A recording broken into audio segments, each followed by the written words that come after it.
सादिया, आज दिल बहुत परेशान। सुबह सुबह क्या हुआ? पाकिस्तान की अफवाज ने अपना दिफा मजबूत तर किया और पाकिस्तान को अंदरूनी और बैरूनी खतरों से निकाला। डिस्ट्रिक्ट एडमिनिस्ट्रेशन जो था वो बिल्कुल अलर्ट था। सुबह 8 बजे तक सबसे ज्यादा इस्लामाबाद में 0.80 मिलीमीटर बारिश रिकॉर्ड की गई। चैट जीपीटी मुझे बता रहा है कि आज मेरे हस्बैंड से मेरी लड़ाई हो गई, अब अगला जवाब मुझे क्या देना है? ऐसा क्या कसूर भला मैंने किया है।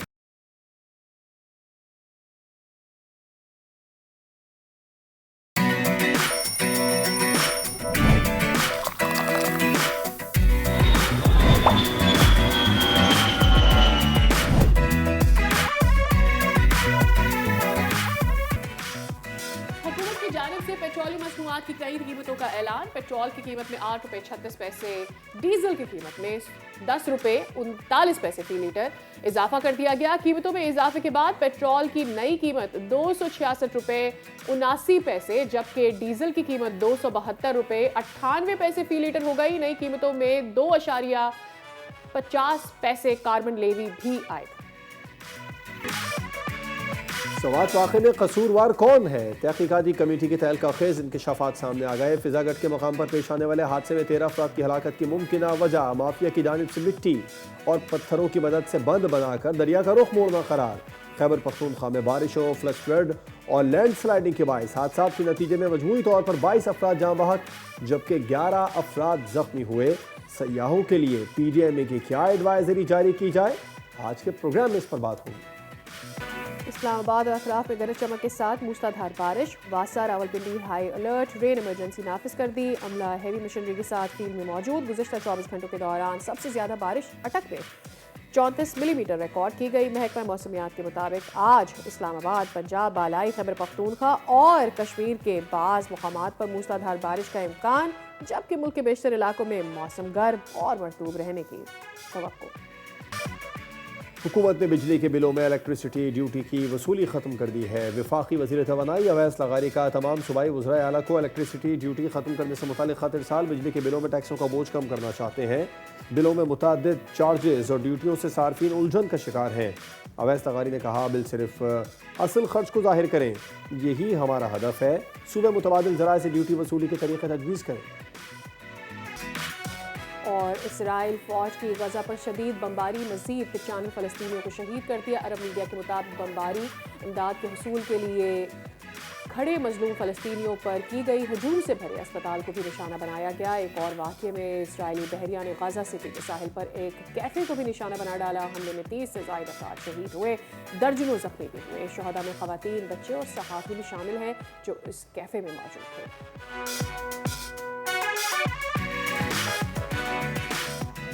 हेलो एंड गुड मॉर्निंग, आप देख रहे हैं दुनिया बोल है और मैं हूं सादिया सैमसन और मैं हूँ जवाद कमाल।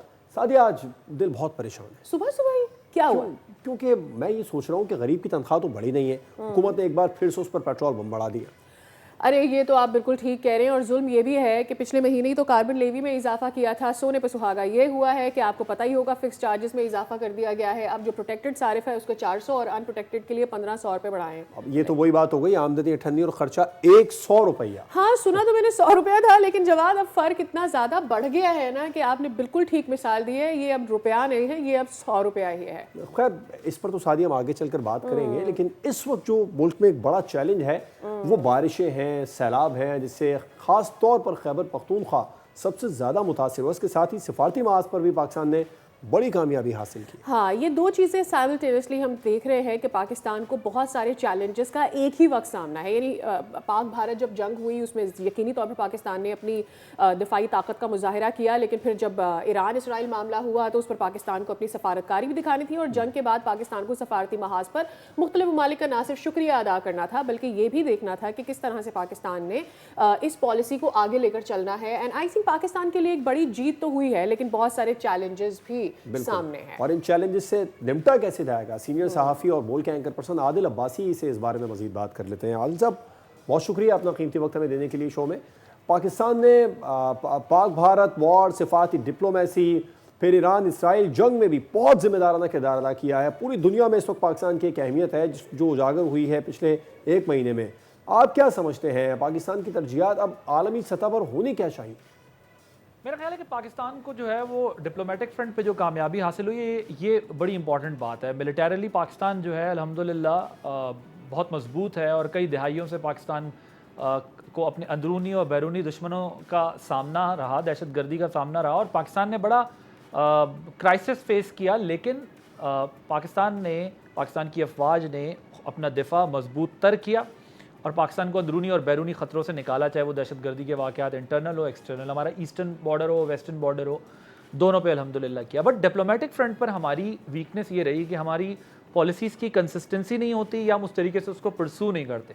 तो एक तो डिप्लोमेटिक फ्रंट पर रेगुलर बेसिस के ऊपर हमारे इसी तरह के डेलीगेशंस जो हैं वो विज़िट किया करें, इंटरेक्शंस होने चाहिए, रिक्वेस्ट करनी चाहिए कंट्रीज़ को अपना केस रखना चाहिए, क्योंकि भारत जैसा दुश्मन अभी भी रुकेगा तो नहीं, अभी भी एक्सपेक्टेड है वो किसी भी वक्त कोई स्टंट कर सकते हैं, कोई शरारत कर सकते हैं, कुछ ना कुछ कर सकते हैं। तो डिप्लोमेटिक फ्रंट पे पाकिस्तान को एक्टिव होने की ज़रूरत है। पाकिस्तान को अपना जो मुकदमा है वो इंटरनेशनल फ्रंट पर बहुत मजबूत तरीके से बार बार पेश करते रहना चाहिए, रिमाइंडर्स देते रहने चाहिए इंटरनेशनल कम्युनिटी को। और मैं समझता हूँ कि ये बड़ा इंपॉर्टेंट है कि प्रायोरिटी पाकिस्तान की होनी चाहिए। और फिर पाकिस्तान इकोनॉमिक पोजीशन को स्ट्रॉन्ग करना है। इकनॉमिकली अगर पाकिस्तान स्ट्रॉन्ग होगा तो फिर डेफिनेटली दुनिया पाकिस्तान को और ज़्यादा सीरियस लेगी। Right, I agree to that. और मुझे ऐसा लगता है कि पाकिस्तान को बहुत पहले ही यानी दूसरे जो अहम बड़े मुल्क हैं उनमें अपना अपर हाउसेस लोअर हाउसेस में अपनी इन्फ्लुएंस थोड़ी सी ज़्यादा बढ़ानी चाहिए थी, लॉबिंग शायद ज़्यादा करनी चाहिए थी। कमिंग बैक टू पाकिस्तान, मखसूस नशस्तों का फैसला आया परसों, उसके बाद हमने देखा कि एक वावेला हुआ, बड़ा शोर शराबा भी मचा। But I really want to realise कि ये क्या बहुत टेम्परेरी फ़ायदा होगा या इसके हम देर पा असरात भी देखेंगे कोई? सीट्स वाला मामला है, इस पर अपोजिशन को खेलने के लिए तो बहुत कुछ मिल जाएगा कि वो एक नैरेटिव बिल्ड करेंगे कि हमारे खिलाफ इस किस्म का फैसला आया है, जिस फैसले की बहुत ज़्यादा कोई पजीराई तो नहीं होगी। लेकिन हुकूमत को ये स्पेस मिल गई है कि अब वो 2/3 मेजॉरिटी पे होगी, उसको इत्तेहादियों की भी उस तरह ज़रूरत नहीं होगी और पूरे मुल्क का एक सिनेरियो चेंज हो जाएगा रिजर्व सीट्स की वजह से, जो कि हो गया है। तो मुझे लगता है कि हुकूमत इसका बेनिफिट इस सूरत में लेगी कि चाहे वो केपी में गवर्नमेंट चेंज करने के लिए अपना या आर्म ट्विस्टिंग करने के लिए उनको ज़रूरत पड़ी तो ये डिसीजन उनके काम आएगा। ख़ुद इत्तेहादियों वाले मामले में भी बहुत ज़्यादा डिपेंडेंस नहीं रहेगी हुकूमत की, ज़्यादा कंफर्टेबल पोजीशन में हुकूमत होगी। हुकूमत इसके जो गवर्नेंस रिलेटेड या एडमिनिस्ट्रेटिव रिलेटेड फ़ायदे होते हैं किसी गवर्नमेंट को किसी जगह पावर में आने से, वो एडवांटेज लेने की कोशिश करेगी, पावर पॉलिटिक्स को अच्छे तरीके से एक्सरसाइज कर सकेगी। और अपोजिशन को अगर वो जेन्युइनली अपोजिशन करें, क्योंकि अभी तो आपको पता है कि अंदर बाहर लगा हुआ है, डायलॉग हो रहा है, कभी ख़त्म हो रहा है और कभी बातचीत हो रही है, कभी एहतजाज हो रहा है, तो उनको एक नैरेटिव बिल्डिंग के लिए इशू मिल जाएगा कि हमारे साथ ये ज्यादती। चले, ये तो आदिल हुकूमत की बात हो गई, बिल्कुल वाज़ेह नज़र आ रहा है पाँचों उंगलियाँ इस वक्त हुकूमत के घी में है। मौलाना फजलुर रहमान काफ़ी हुकूमत को प्रेशराइज़ कर रहे हैं, उन्होंने इस्लामाबाद एहतजाज का इंदिया भी दिया है। किसी ऐसी पोजीशन में है मौलाना फजलुर रहमान हुकूमत को सरप्राइज़ दे सकें? मौलाना हर तरह का सरप्राइज़ दे सकते हैं। मौलाना की स्ट्रेंथ है, मौलाना का फॉलोवर जो है वो बड़ा स्ट्रॉन्ग फॉलोवर है, वो मौलाना की कॉल पर जो है बड़ा ऑर्गेनाइज तरीके से मार्च करता है टुवर्ड्स इस्लामाबाद। और मगर मसला ये कि मौलाना पहले भी कई दफ़ा इस्लामाबाद आए हैं और मौलाना आकर चले भी गए हैं। तो मौलाना जो ज़ेरे लब कह रहे होते हैं या बिटवीन द लाइन समझाने की कोशिश कर रहे होते हैं, वो हुकूमत, ये वाली हुकूमत मेरा ख्याल है कि उनके इस्लामाबाद आने से पहले समझ लेगी कि मौलाना क्या कह रहे हैं या क्या कहना चाह रहे हैं या क्या करना चाहिए। पीटीआई की जजमेंट या कॉल में मसला था कि उनको इसका अंदाज़ा नहीं था, जो वो मौलाना साहब ने ज़ाहिर यहाँ पर अपनी फिर स्ट्रेंथ भी दिखाई और दीगर जमातों को भी मौलाना साहब से बहुत स्ट्रेंथ मिली जब वो अपना लॉन्ग मार्च या प्रोटेस्ट कर रहे थे। सो मौलाना की स्ट्रेंथ है, लेकिन मुझे नहीं लगता कि मौलाना एक ख़ास हद से ज़्यादा आगे जाते, क्योंकि वो बड़े ज़ीरक सियासतदान हैं। उनका पॉलिटिकल विजन है, वो चीज़ों को समझते हैं कि कहाँ तक प्रेशराइज़ करना है और कहाँ अपना वो प्रेशर जो है वो वापस ले लेना। जिसकी रिसेंट एग्जांपल 26 अमेंडमेंट है, जिसमें अपेरेंटली लोगों को लग रहा था कि वो शायद पीटीआई के साथ जाकर बैठ गए, मिल गए, लेकिन मैं बारहा कहता रहा कि एंड जब रिज़ल्ट आएगा तो मौलाना साहब जो है वो लकीर की दूसरी तरफ ही होंगे। तो मौलाना साहब की डिमांड्स होंगी कुछ, यकीनन वो हुकूमत शायद समझेगी और उनके आने से पहले कुछ होगी, क्योंकि अगर मौलाना साहब पीटीआई के साथ इत्तेहाद बनाते हैं तो एक डेंजर क्रिएट हो सकता है इस हुकूमत के लिए। लेकिन मौलाना साहब मेरा ख्याल है कि पीटीआई के साथ उस वक्त तक नहीं जाएंगे जिस वक्त तक तो उन्हें बिल्कुल एक्सट्रीम पोजीशन ना हो के एब्सोल्युटली मौलाना को ये पता होता है कि उनकी लिमिट क्या है और वो अचीव भी कर पाते हैं जितना प्रेशर वो पुट कर पाते हैं। एट द सेम टाइम आप पीटीआई का जिक्र कर रहे थे, बड़ी तनकीद हो रही है केपी में इस वक्त जो मामलात हैं, बारिश के बाद उनकी परफॉर्मेंस के ऊपर एक क्वेश्चन रेज हो गया है। क्या नज़र आ रहा है? मतलब एक हुकूमत मुसलसल हम देख रहे हैं टूरिज्म से इतना कमा रही है लेकिन टूरिज्म पर काम नज़र नहीं आता उनका। देखिए उनकी परफॉर्मेंस सिर्फ ये मसला नहीं है, ये तो एक अनफॉर्चुनेट इंसिडेंट है और इसमें ज़ाहिर है बहुत सारे फैक्टर्स इन्वॉल्व हैं। इसमें नेग्लिजेंस भी है, बैड गवर्नेंस का एलिमेंट भी है, लेकिन ये एक हादसा है और हो सकता है शायद इंटेंट ये ना हो लेकिन कॉम्पिटेंस का मसला तो बहरहाल है गवर्नमेंट का कि इत्स्वात एक टूरिस्ट प्लेस है, वहाँ पर रेस्क्यू की टीम्स का होना, उसके बावजूद इनको रेस्क्यू ना कर पाना या ये कह लें कि हेली का ना होना और वो जिस तरह बेचारे बेयारो मददगार लोग वहाँ खड़े रहे या जिस तरह एडमिनिस्ट्रेशन ने रोकना था उन लोगों को भी वहाँ जाने से या वहाँ बैठने से जहाँ पर फ्लड वार्निंग थी, तो ज़ाहिर है बैड गवर्नेंस का एलिमेंट तो है। और सिर्फ केपी गवर्नमेंट में एक ये एलिमेंट नहीं है, केपी गवर्नमेंट में और भी कई जगहों पर जो है गवर्नमेंट बहुत लैक करती है, गवर्नेंस के सीरियस इश्यूज़ हैं, चाहे वो एजुकेशन और हेल्थ का हो जिसको वो बहुत क्रेडिट लेते हैं, और भी बहुत सारे मसले मसाइल हैं केपी के गवर्नमेंट के अंदर, लेकिन हाईलाइट चूँकि वो चीज़ें ज़्यादा नहीं होती नेशनल मेन स्ट्रीम मीडिया के ऊपर, तो इसलिए उसका ज़्यादा तज़किरा नहीं होता। लेकिन ये एक ज़ाहिर है बड़ा अफसोसनाक वाक़या था। इसके बाद एक वेकअप कॉल है ये तमाम गवर्नमेंट्स के लिए जो अब ज़ाहिर क्लाइमेट चेंज का पाकिस्तान शिकार है। पाकिस्तान टॉप 5 कंट्रीज़ के अंदर आता है, 10 कंट्रीज़ में आता है जो क्लाइमेट चेंज से अफेक्टेड हैं, जिसमें हमारा कंट्रीब्यूशन कोई ज़्यादा नहीं है क्लाइमेट चेंज में, लेकिन हम सफ़रर हैं, विक्टिम हैं उसके। तो ओवरऑल भी देखने की ज़रूरत है और केपी गवर्नमेंट की इसमें नेग्लिजेंस है, बिल्कुल है। अगर वो बेहतर इंतजाम कर लेते या वफाक से मदद वक्त पे ले लेते या फिर और कुछ इनिशिएटिव्स लेते तो शायद ये जाने बचे। खैबर पख्तूनख्वा हुकूमत की तो आदिल साहब नेग्लिजेंस है वो सामने भी आ रही है, लेकिन बहरहाल इन तमाम तरह सूरत हाल में हुकूमत मुसलसल टूरिज़म की बहुत ज़्यादा बात कर रही है, चाहे वो खैबर पख्तूनख्वा की हो, स्पेशली हम प्राइम मिनिस्टर की बात करेंगे। लेकिन टूरिज़म पर इक़दाम कब होंगे? आप ख़ुद भी सयाहत के शौकीन आदिल, आप इन सहूलतों को काफ़ी समझते हैं?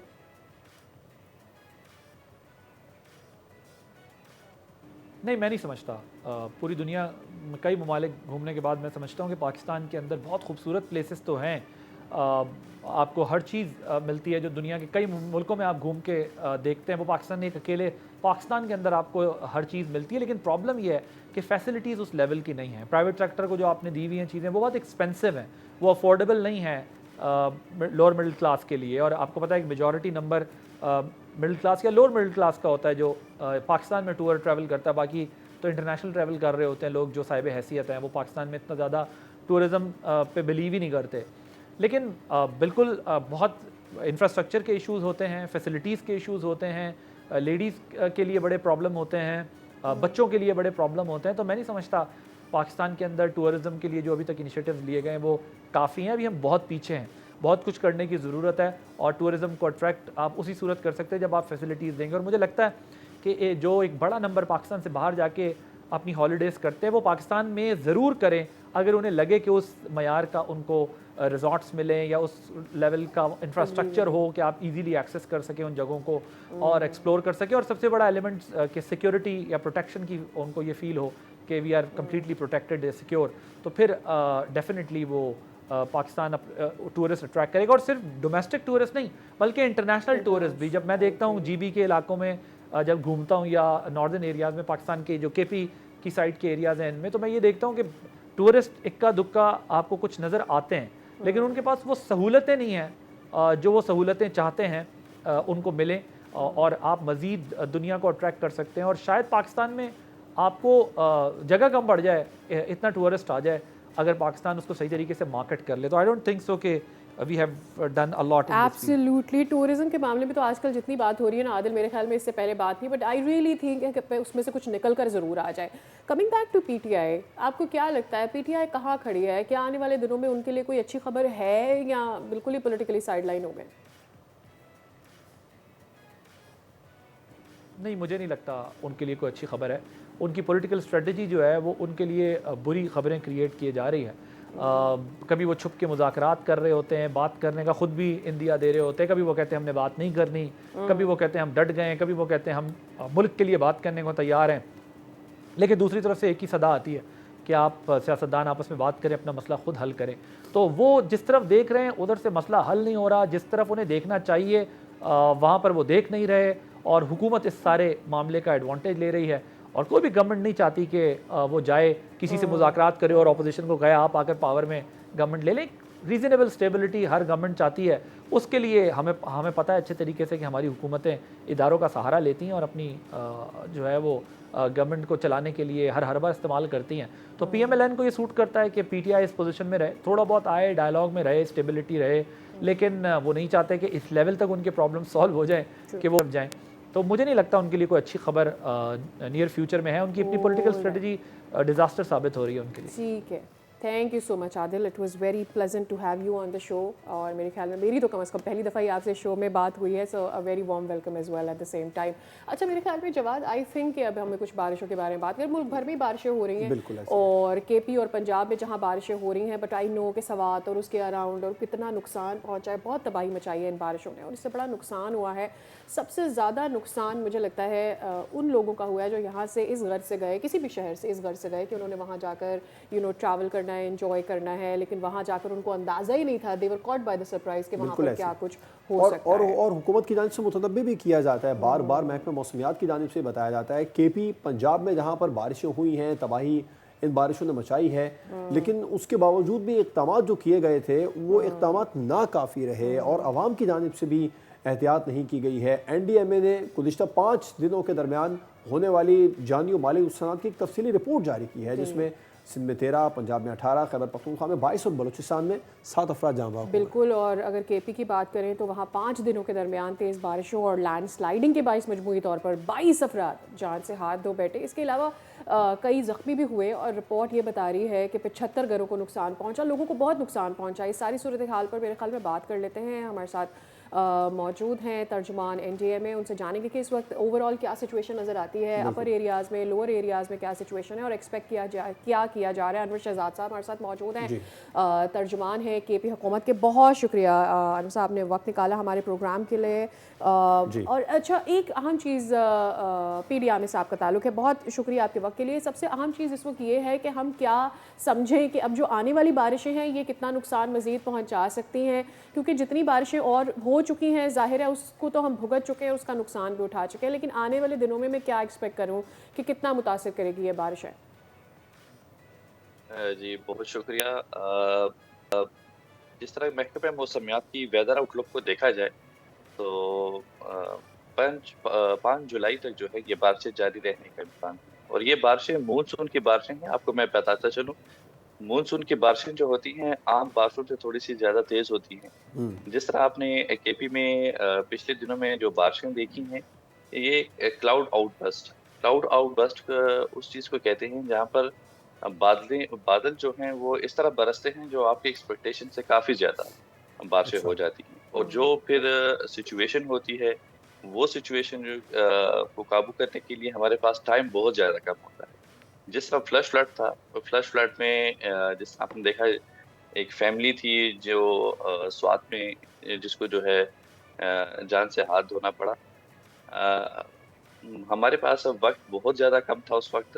रेस्क्यू जो था वो उन्होंने, आपको मैं बताता चलूँ कि 157 लोग जो थे वो ट्रैप्ड हो चुके थे, क्योंकि फ्लश फ्लड इतना तेज़ी से आया था कि बिल्कुल टाइम ही हमारे पास इतना नहीं। तो 157 लोगों को बचाना और फिर जो है इसी सिचुएशन को हैंडल करना तो काफ़ी बहुत ज़्यादा मुश्किल हो चुका था उस वक्त, क्योंकि जो फ्लश फ्लड का जो रेशो था वो हमें जो अर्ली वार्निंग सिस्टम पे जो एक रेशो मिला था उसमें जो था जो रीडिंग मिली थी तो वो तकरीबन 6000 क्यूसिक हमें बता रही।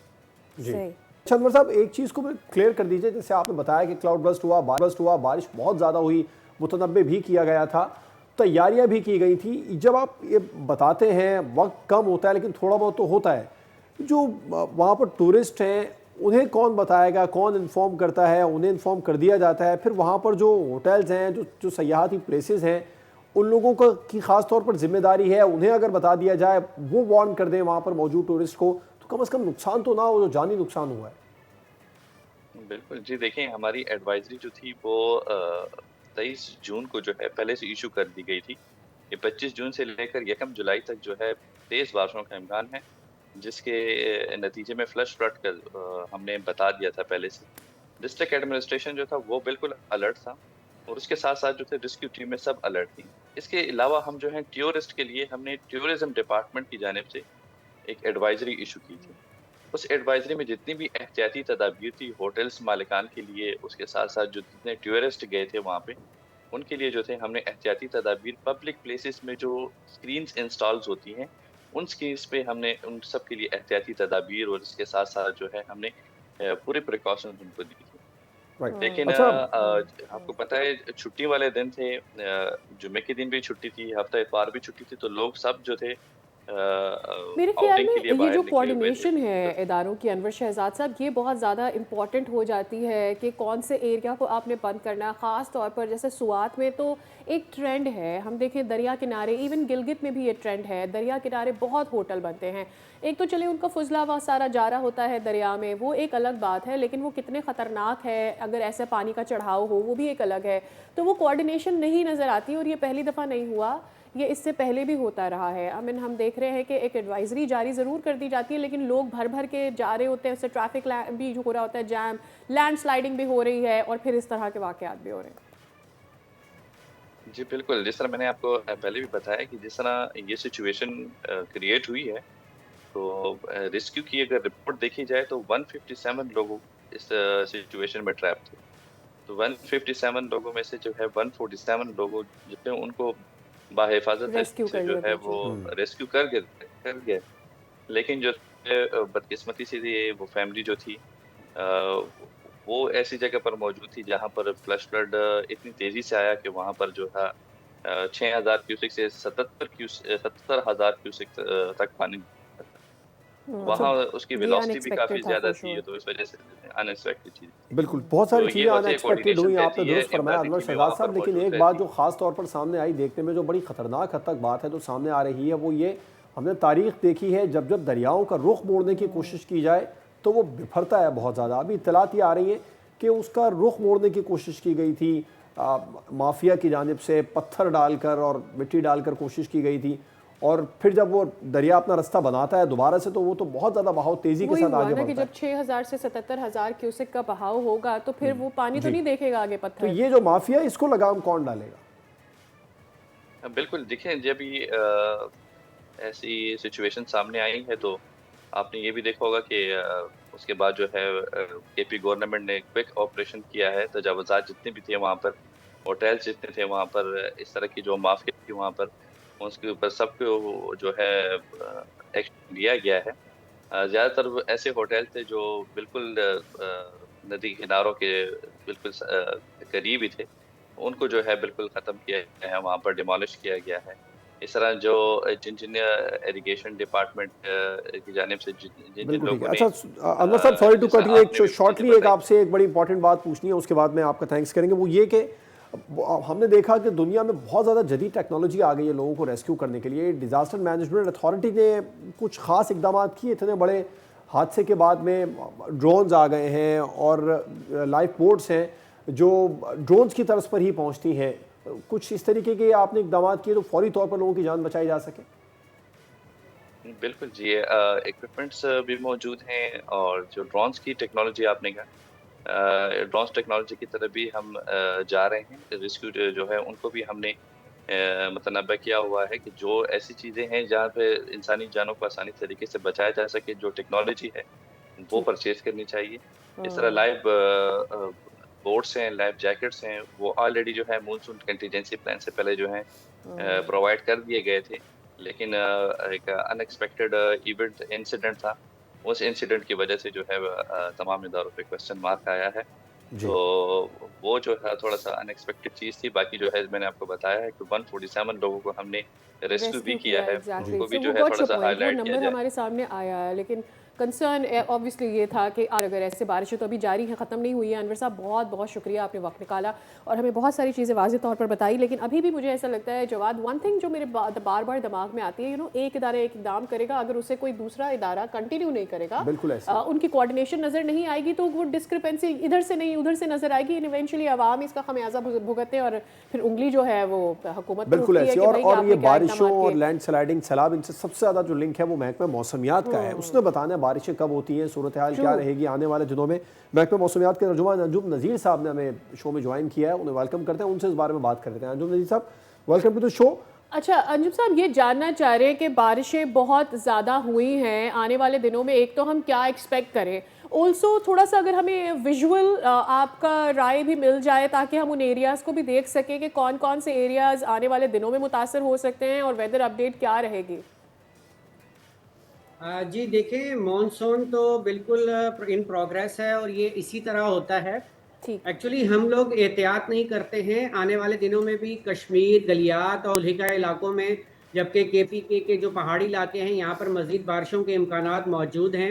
और इस दौरान याद रखिएगा कि जब भी पहाड़ी इलाकों में बारिश होती है और वहाँ पर जो आपके दरिया या नदी नाले होते हैं उनमें स्टीप ज़्यादा होता है और वहाँ पर सडन जो है वो पानी आता है, तो जो सयाह हजरात इन इलाकों में जा रहे हैं वो कोशिश करें कि वो पानी के जो गुजरगाहें हैं, चाहे वो नदी नाले हैं या दरिया हैं, उनसे दूर रहें, क्योंकि इन इलाकों में अचानक बारिश के बाद पानी आता है और बड़ी स्पीड से आता है, किसी को संभलने का मौका नहीं मिलता।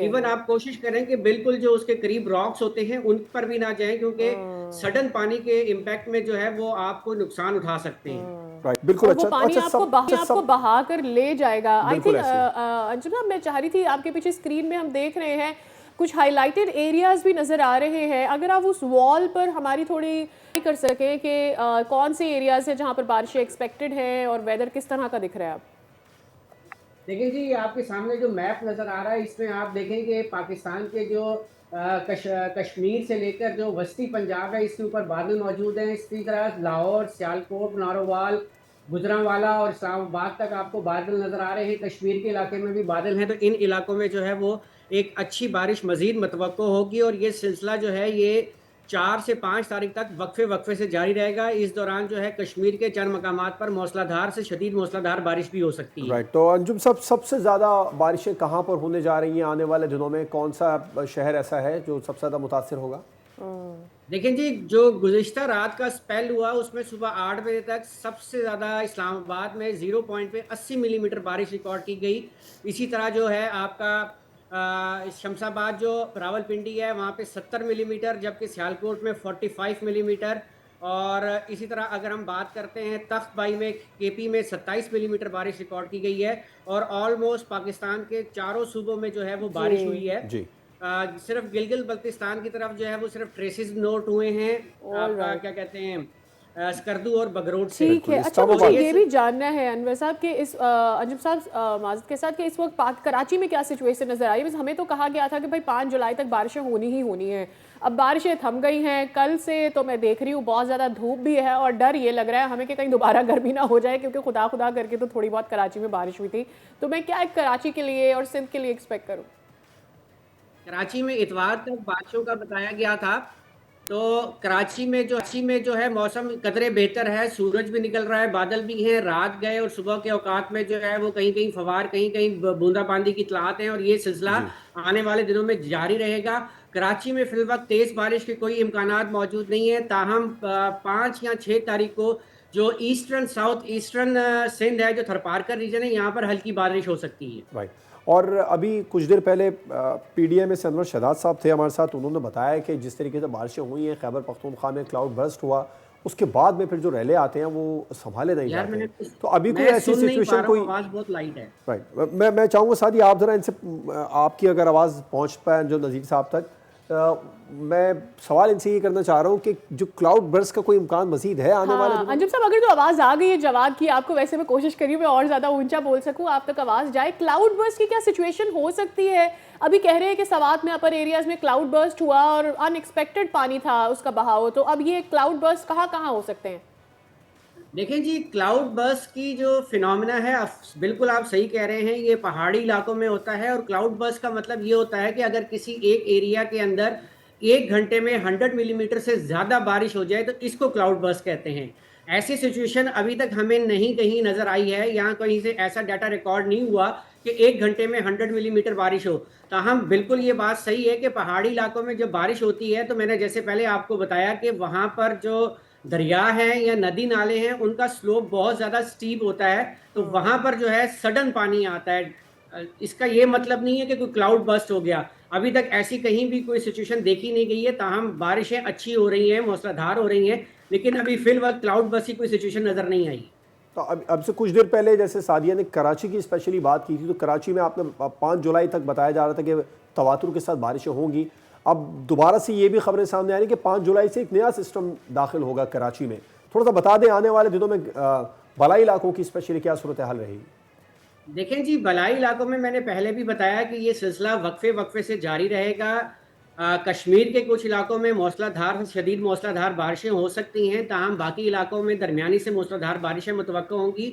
और अगर आप सिंध की बात करते हैं तो सिंध में इस वक्त कोई ख़ास मानसून का सिस्टम मौजूद नहीं है, ताहम 5 या 6 तारीख को सिंध के इंतहाई जनूब मशरकी जो ज़िला है थरपारकर, वहाँ पर कुछ बारिश के इम्कानात मौजूद रहेंगे। और अगर हम कराची की बात करते हैं तो कराची का मौसम जो है वो कभी धूप कभी छाँव, यानी कि बादल भी मौजूद रहेंगे, धूप भी निकलेगी, मैक्सिमम टेम्परेचर 35 तक जा सकता है। इसके साथ साथ सुबह के औकात में और रात गए जो है वो हल्की बारिश बूंदाबांदी का सिलसिला आने वाले दिनों में बरकरार रहेगा, लेकिन कराची में अभी कोई सिग्निफिकेंट रेन नज़र नहीं आ रही। ऑल राइट अनवर साहब, बहुत शुक्रिया, आपने बहुत तफसील बता दिया पूरे मुल्क में कि क्या सूरत हाल रहेगी। ऑल्सो हम तो बड़ा कराची के बारे में ज़्यादा सोच रहे थे कि कब बारिश होगी ताकि हम मज़ीद इंजॉय कर सकें। तकलीफ है वो अपनी जगह, मौका तो ज़रा कभी मिलता है कराची वालों अपनी को, छत पे इंजॉय करें बारिश को, बस आप हाँ उनका अपनी छत पे जाके बारिश को इंजॉय करें।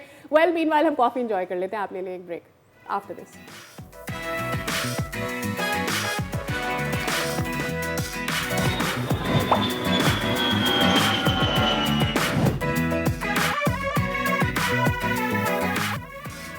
वेलकम बैक नाज़रीन। अब इस वक्त हम प्रोग्राम में बात करेंगे, सादिया, हम जब बात करते हैं ख़ास तौर पर पाकिस्तान में रहने वाले जो लोग हैं, डॉक्यूमेंटेशन करवानी है किसी भी चीज़ की तो परेशानी फ़ौरन सर पे आ जाती है कि यार ये किस तरीके से जाते हैं कि हम जाएंगे तो एक तो लंबी लाइन होगी, फिर कितना डॉक्यूमेंट मुझसे मांग लेंगे और वो डॉक्यूमेंट मेरे पास होगा या नहीं, और मेरा मसला समझ आएगा, कितना टाइम लगेगा, कितनी देर में हल होगा।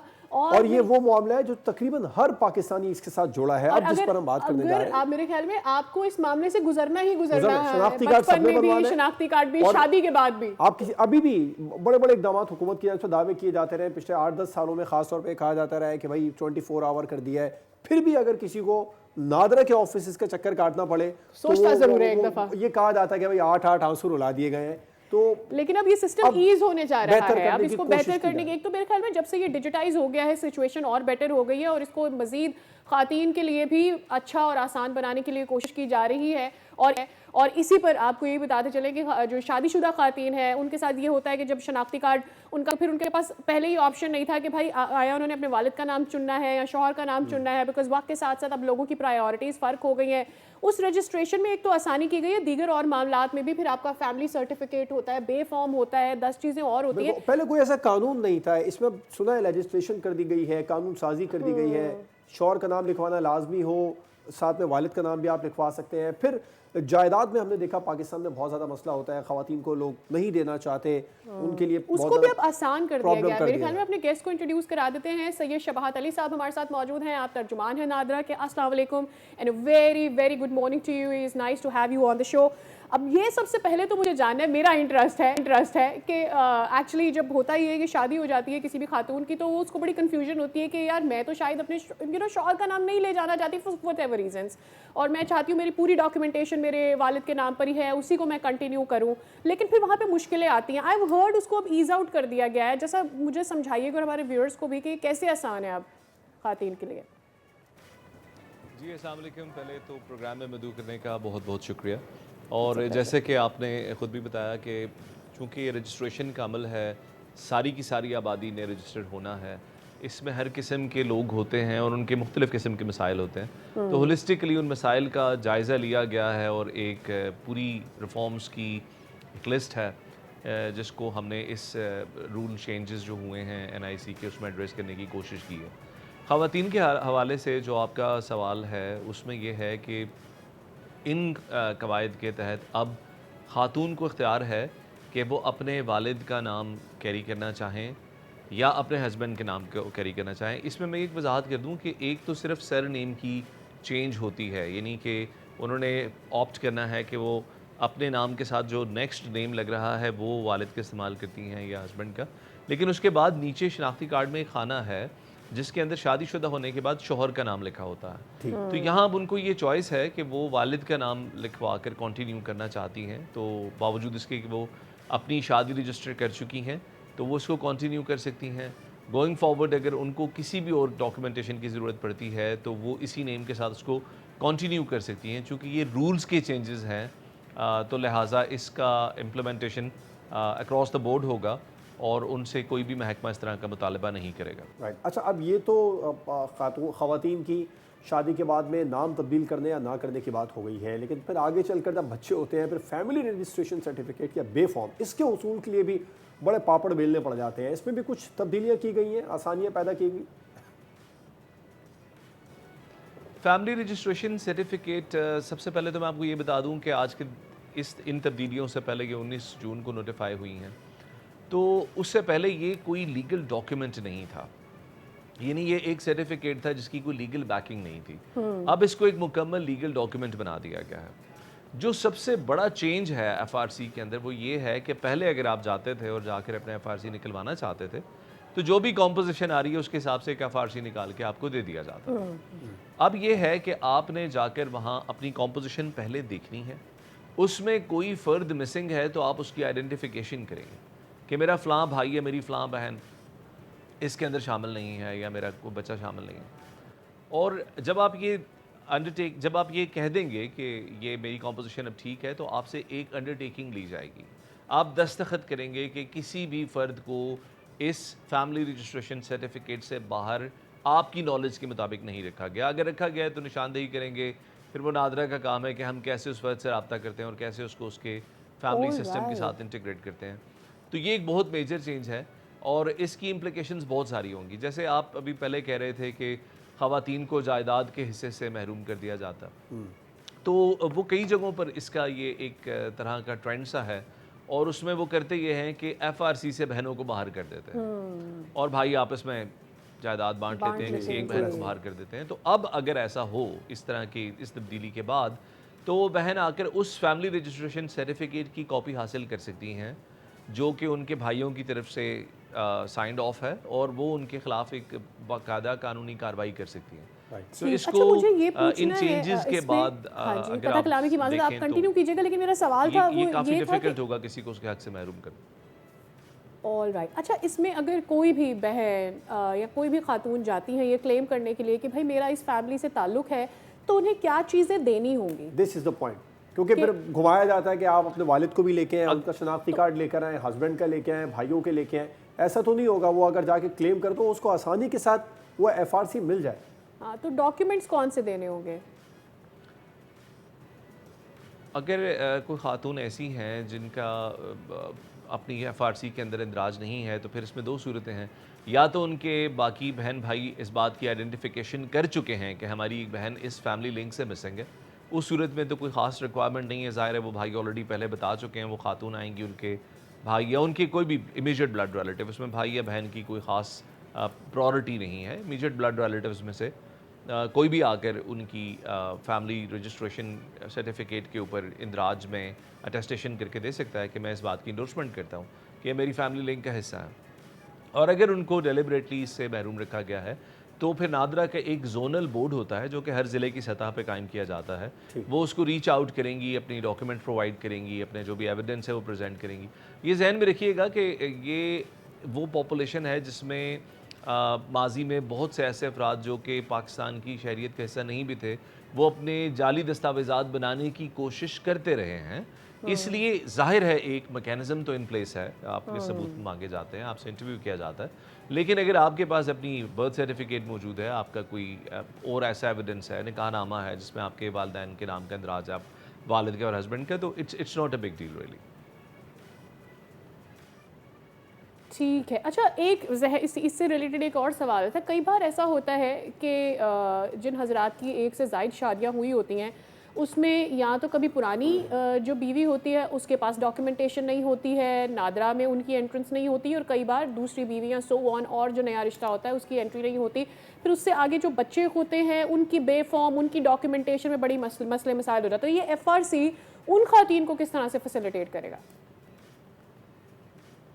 अच्छा, ये आपका जो सवाल है इसके मैं पहले तो 2 सेगमेंट्स करूँगा। जो ख़वातीन हैं उनको ये इंश्योर करना चाहिए कि उनका जो निकाह है वो डेफिनेटली उनकी मैरिज, उनका निकाह रजिस्टर्ड हो विद द यूनियन काउंसिल। और यूनियन काउंसिल में जब एक दफ़ा आप उसकी रजिस्ट्रेशन करा देते हैं तो नादरा के पास भी उसकी इंटीमेशन आ जाती है। वो अलग बात है कि आपको अपना शनाख्ती कार्ड हस्बैंड के नाम का उसमें इजाफा करना या अपनी मैरिज को लेके नादरा में आना और अपनी जो मैरिटल स्टेटस है उसको अपडेट करने के लिए आपका एक दफ़ा नादरा आना ज़रूरी है। लेकिन at the very least union council में उसके इंदराज लाजमन करवाइए। ये तो हो गई पहली बात, जो कि सब ख़वातीन को इस बारे में बड़ा सेंसिटिव होना चाहिए। याद रखिएगा कि अगर मैरिज रजिस्टर नहीं है और तो खुदा न खास्ता किसी हादसे की सूरत में वो खातून जिनकी मैरिज ही रजिस्टर नहीं है तो उनको कोई सक्सेशन में कुछ मिलने का चांस बहुत मुश्किल होता है, वो फिर मामला बड़ा कॉम्प्लिकेट हो जाता है। दूसरी बात ये कि जो हमारा जो FRC का ये जो नया टेम्पलेट है जो हमने जारी किया है और इम्प्लीमेंट हो गया है, आज अगर आप जाएं तो इसी टेम्पलेट पर आपको FRC मिलेगी। तो इसमें ये है कि एक साहब की जितनी भी अज़वाज हैं वो सारी आएंगी और उनके जितने बच्चे हैं वो सब उनके एक फैमिली ट्री के अंदर फॉल कर रहे होंगे। अब ये नहीं हो सकता कि एक साहब कहें कि मुझे इन बीवी के साथ एक अलहदा FRC चाहिए और उनके साथ एक दो खानदान नहीं हो सकते। एक ही खानदान की कॉम्पोजिशन होगी, उनकी तमाम अज़वाज, उनके तमाम बच्चे उसके अंदर आ रहे होंगे। अगर वो उसको डिलिबरेटली छुपाते हैं और वहाँ पर वो एक रॉन्ग अंडरटेकिंग देते हैं और बाद में वो वाइफ या उनके बच्चे आके देखते हैं तो this can have legal consequences for the husband as well. किस किस्म के हो सकते हैं कॉन्सिक्वेंसेस? और क्या नादरा उनको खुद पुट अप करेगा? कॉन्सिक्वेंसेस देखिए, आप सरकार के साथ, हुकूमत के साथ झूठ बोलें रिटन अंडरटेकिंग के तहत और उस झूठ का मकसद ये हो कि किसी शहरी को उसके हुकूक से महरूम कर दिया जाए तो ये बड़ी सीरियस कॉन्सिक्वेंसेस है। अगर हुकूक से महरूम ना करना चाहे और कॉन्फिडेंशियल रखना चाहे, जैसे पहले कर लिया जाता था, पहले ऐसा होता था माजी में, तो अब वो रूल ख़त्म हो गया, अब फैमिली ट्री ही बनेगा, इसके अलावा कोई और ऑप्शन नहीं है। एब्सोल्युटली। अच्छा शहबाज साहब, ये जो सारे नए रूल्स चेंज हुए हैं ये खुदकार काउंटर्स में भी अपडेट कर दिया गया है, क्योंकि बहुत ज़्यादा रश है, लोड रहता है जब भी जाएं, ये तमाम तरह इक़दामात के बावजूद भी खुदकार काउंटर्स जो मुतारिफ करवाए गए थे उनमें भी ये सब कुछ अपडेट कर दिया गया, खुद भी अपडेट कर सकते हैं जाके? आप नादरा का सिस्टम अगर नादरा रजिस्ट्रेशन सेंटर पे जाकर नादरा की सहूलियात अवेल करें, नादरा की वैन से अवेल करें, नादरा के बाइकर सर्विस से अवेल करें या अपने मोबाइल से अवेल करें, हमारा जो सिस्टम है वो अक्रॉस द बोर्ड सेम है। FRC की जो टेम्पलेट, CRC की जो टेम्पलेट आपको यहाँ मिल रही है वो आपको वहाँ काउंटर्स पे भी मिलेगी। तो इसके अंदर कोई मसला नहीं है। प्रॉब्लम सिर्फ ये है कि लोग टेक्नोलॉजी के इस्तेमाल से ज़्यादातर वाकिफ़ नहीं हैं। और मैं आपको ये बता दूं, बल्कि आपके चैनल के और आपके इस प्रोग्राम के तरफ से सारे जो सुनने वाले हैं उनको मैं बता दूं कि अगर आप ज़िंदगी में एक मरतबा अपना शनाख्ती कार्ड बनवा चुके हैं तो वो तमाम सहूलियात जो आपको नादरा के ऑफिस से मिलती हैं वो आपको नादरा के मोबाइल एप्लीकेशन पाक आइडेंटिटी से मिल सकती हैं। यानी आप अपने मोबाइल से अपने बायोमेट्रिक्स भी दे सकते हैं, अपनी पिक्चर भी दे सकते हैं, आप अपने शनाख्ती कार्ड को अगर वो गुम गया है तो दोबारा हासिल करना चाहते हैं, अपना बे फॉर्म दोबारा हासिल करना चाहते हैं, अपनी FRC दोबारा हासिल करना चाहते हैं, दिस इज़ ऑल पॉसिबल। इसमें किसी भी चीज़ के लिए आपको सेंटर जाने की बगैर नादरा के चक्कर का। तो वो जो रश है ज़्यादातर वो इस वजह के बिना पर है कि लोगों को इल्म नहीं है इस बात का। एब्सोल्युटली, यही एक बहुत अहम वजह होती है और लोग डरते भी हैं टेक्नोलॉजी की, उनको लगता है पता नहीं कुछ गलत हो जाएगा, हालांकि कुछ गलत नहीं होगा, सीखना चाहिए। फ़ोन पे हम वीडियोस देखना सीख सकते हैं तो हम इस तरह की आने के लिए सीख सकते हैं। सही शहबाज साहब, बहुत बहुत शुक्रिया, आपने वक्त निकाला, तफसीली तौर पर हमें बहुत अच्छी बात है। जो रूल्स चेंज किए गए हैं आवाम के लिए, शहरियों के लिए, इसमें बहुत ज़्यादा आसानी होगी। ब्रेक पर जाना है और ब्रेक के बाद प्रोग्राम का आगे।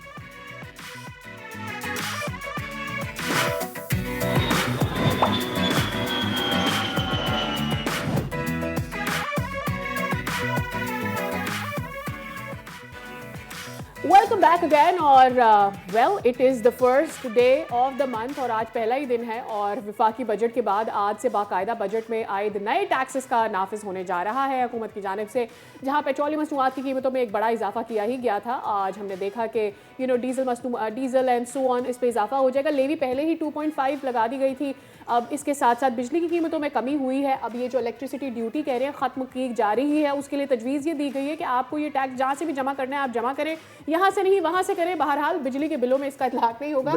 तो जो आवाम ये सोच रहे हैं कि बिजली का बिल कम होगा, वो ये सोच लें कि बिजली के कम जो टैक्स है वो कम हो जाएगा, लेकिन ये कहीं और से पैसा वसूल जरूर हो जाएगा। हुकूमत कोशिश कर रही है कि आवाम को रिलीफ दे किसी भी तरीके से। मुल्क की जो मुआशी सूरत हाल है, फिर हमने देखा जो उस वक्त दुनिया भर में चलता रहा, जो जंगें हुई स्पेशली ईरान और इसराइल कॉन्फ्लिक्ट के बाद में, हमने ये देखा था कि यकीनी तौर पर पेट्रोल की कीमतें बढ़नी ही थी और अभी भी सोशल मीडिया पर 30-40 रुपए की बातें हो रही थी, वो 10 रुपए के अंदर इक्तफा हो चुका है। कितना ज़्यादा आवाम के लिए मुफीद साबित हो सकता है। हमारे साथ मौजूद हैं मुशीर बराए वज़ीर ख़ज़ाना, बहुत शुक्रिया। खुरम शहजाद साहब, आपने वक्त निकाला। A very very good morning to you.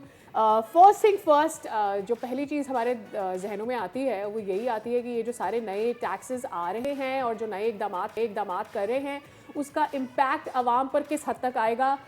Just want to understand कि ये किस तरह से हमारी जेबों पर भारी पड़ने वाला है। जी बहुत शुक्रिया मुझे प्रोग्राम में लेने के लिए। आई थिंक जेबों पर भारी तो इन्फ्लेशन जो है वो होती है और इन्फ्लेशन जो है वो आपको पता है काफ़ी स्टेबलाइज हुई है, काफ़ी नीचे आई है इन्फ्लेशन और उसकी वजह से जो एक पहले 1.5-2 साल में बहुत ज़्यादा प्राइसेस में इंक्रीज था वो थम गया है और उसमें फूड प्राइसेस भी काफ़ी हद तक जो है वो स्टेबलाइज हुई हैं। तो मेरे ख्याल में ये एक बड़ी चीज़ है और जो बजट के अंदर टैक्सेस हैं उसके अंदर 2-3 चीज़ें एक्चुअली रिलीफ साइड पर हैं। एक तो आपको पता है कि सैलरी क्लास को जो पहले 1-2 ब्रैकेट्स हैं उनको तो काफ़ी रिलीफ मिला है और हम ये बात कर सकते हैं, डिबेट कर सकते हैं कि जी कितना होना चाहिए और क्या है, बट 12 लाख तक सिर्फ 1% टैक्स है, यानी कि जो 1 लाख रुपया सैलरी लेता है रजिस्टर्ड पर्सन, ऑफकोर्स जो कंपनीज के साथ काम करते हैं और उनको ऑफकोर्स ऑफिशियली जो सैलरी मिलती है उसके अंदर 500 रुपया टैक्स जो है होगा सिर्फ, जो पहले 2,500 रुपये था। 1 लाख रुपए की मैं बात कर रहा हूँ और उसके अलावा डिफरेंट उसके अगर स्लैब्स देख लें कि जी 12 लाख से अगर 22 लाख कोई कमाता है महीने का तो उस पर टैक्स डिफरेंट कम हो गया, 2-2.5% कम किया है ऑन अक्रॉस द बोर्ड। और फिर एंड की जो कैटेगरी है उस पर भी कोई 0.5%। गुरु साहब, last thing that I was expecting eight this point time वो ये कि जब लेवी लग गया था यानी जब कार्बन लेवी अप्लाई हो गया था, तो मैं ये सोची थी कि अब मजीद पेट्रोलियम मसनूआत पे कोई इजाफा नहीं होगा, खासतौर पे पेट्रोल पर जो ज़्यादा लोग इस्तेमाल करते हैं।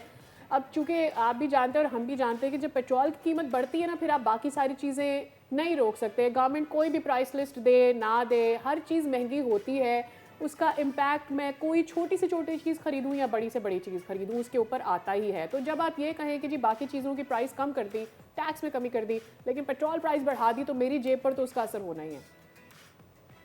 बिल्कुल सही कह रही हैं आप, लेकिन मैं आपको इसका एक फैक्ट बता दूं कि आपने देखा कि पाकिस्तान में जो पेट्रोल की कीमतें हैं 331 रुपए तक जो है गई थी, 331 रुपए तक। और ये मेरे ख्याल में 2024 का एंड था आई थिंक, या 2023 का शुरुआत थी, ये इसी दरमियान में जो है वो, और पेट्रोल की कीमत जो है 330-31 तक पहुंच चुकी थी, जो वापस आई 256 रुपया, 252-53 रुपए के करीब भी आई थी और 260 और 255 के दरमियान में बहुत महीनों से स्टेबल है।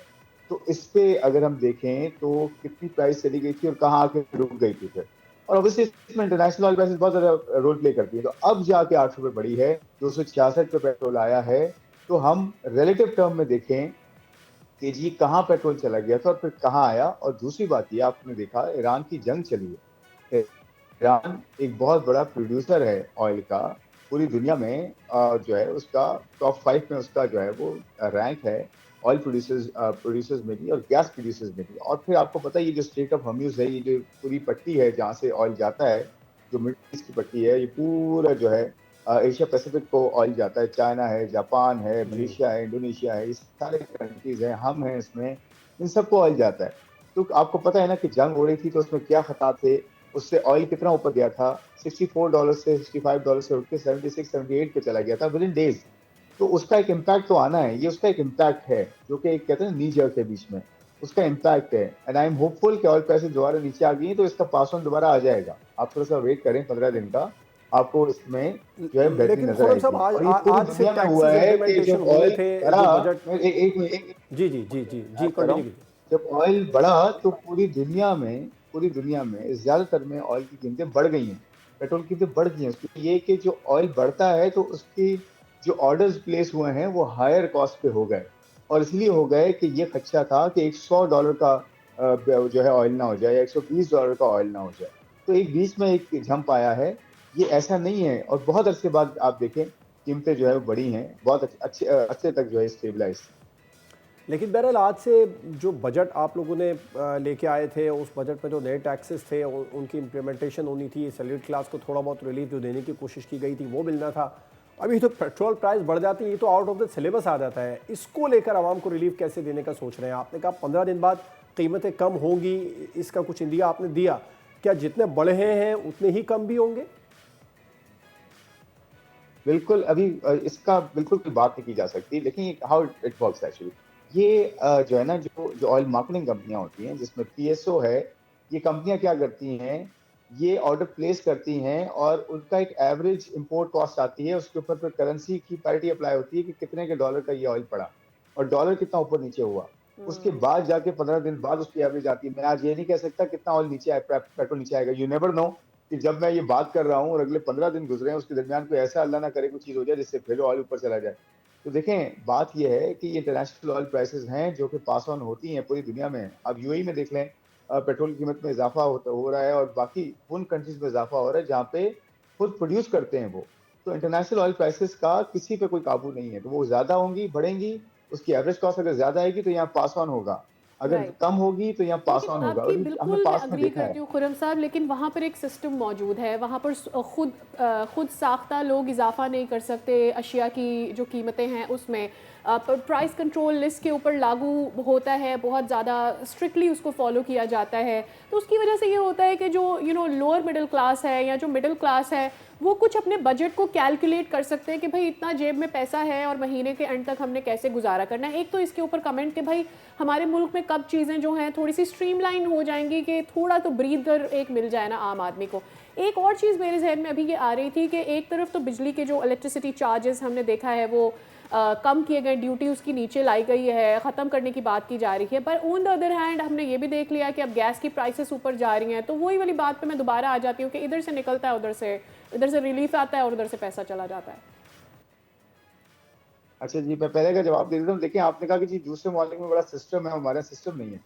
देखें, आपको मैं थोड़ा सा एक बैकग्राउंड देता हूँ। पिछले 2 जी। साल में जो इन्फ्लेशन हुई है, 3 सालों में, खासकर वेस्टर्न कंट्रीज में जितनी इन्फ्लेशन हुई है उनके तो 40-40 साल के रिकॉर्ड टूटे हैं। वो कनाडा हो, वो इंग्लैंड हो, वो यूएस हो, वो यूरोपियन कंट्रीज हो, आप उठा के देखें जरा वहाँ क्या हालत हुई है लोगों की इन्फ्लेशन से और अनएम्प्लॉयमेंट से।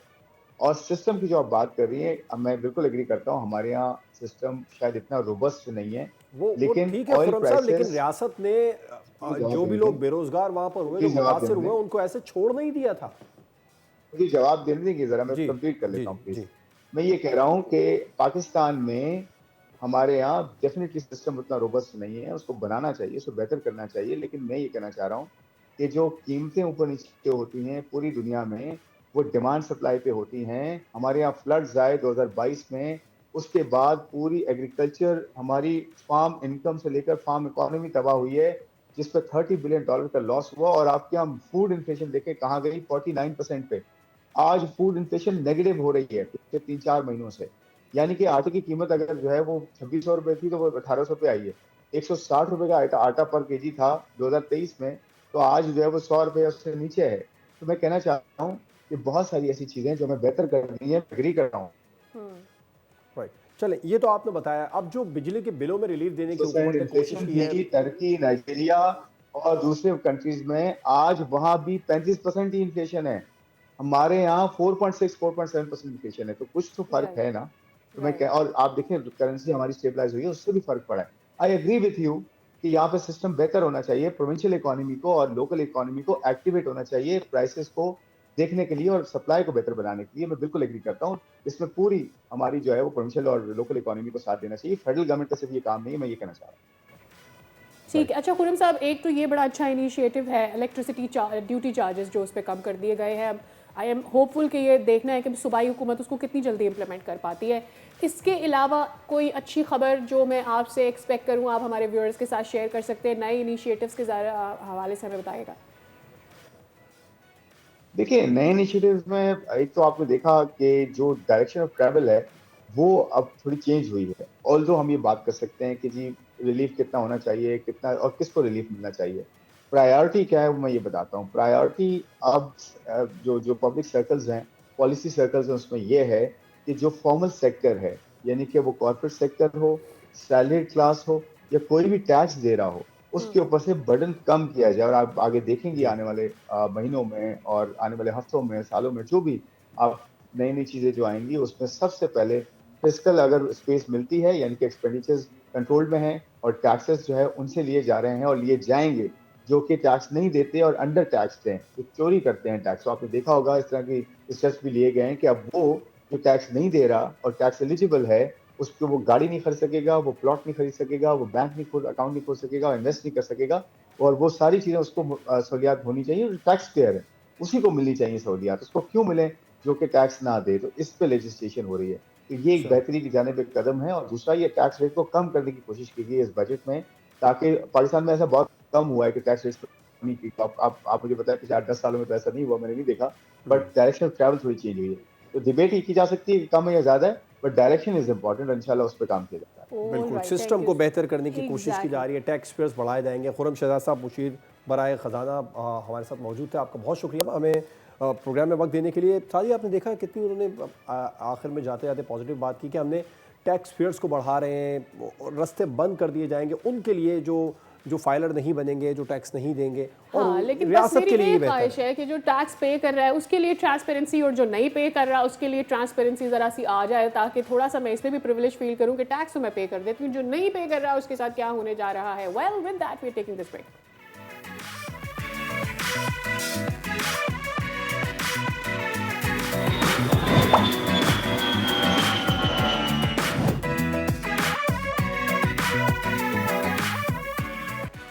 वेलकम बैक जनाब। इससे पहले कि हम अपने अगले टॉपिक की तरफ जाएं, आई वांट टू आस्क कि मेरे जहन में एक बात आ रही थी हमारे, लाइक हाउ मच हेडफोन्स आप यूज़ करते हो? बहुत कम, लेकिन करते ज़रूर हैं। ये हमारी ज़िंदगी का एक हिस्सा बन चुका है। जदीद टेक्नोलॉजी में देखें, जदीद दौर में अगर हम देखें, कभी दिल किया है ऐसा कि जिस तरह से मैं आवाज़ ऊपर नीचे कर लेता हूँ किसी शख्स की, फ़ोन देखते हुए सामने कोई चिल्ला रहा हो और कोई बटन हो, मैं उससे उसको म्यूट कर दूँ कि और तुम्हारी बात नहीं सुन रही है? Does it happen? हम अपनी तरफ से अपनी तरीके से दुनिया को चलाने की कोशिश तो करते हैं, लेकिन ऐसा हो नहीं पाता और उसकी वजह से काफ़ी ज़्यादा प्रॉब्लम्स का सामना करना पड़ जाता है। फिर एक और चीज़ सारी हमने देखा कि जो जुनून है वो काफ़ी हद तक पाकिस्तान के अंदर बढ़ता चला जा रहा है, शो ऑफ करने का भी।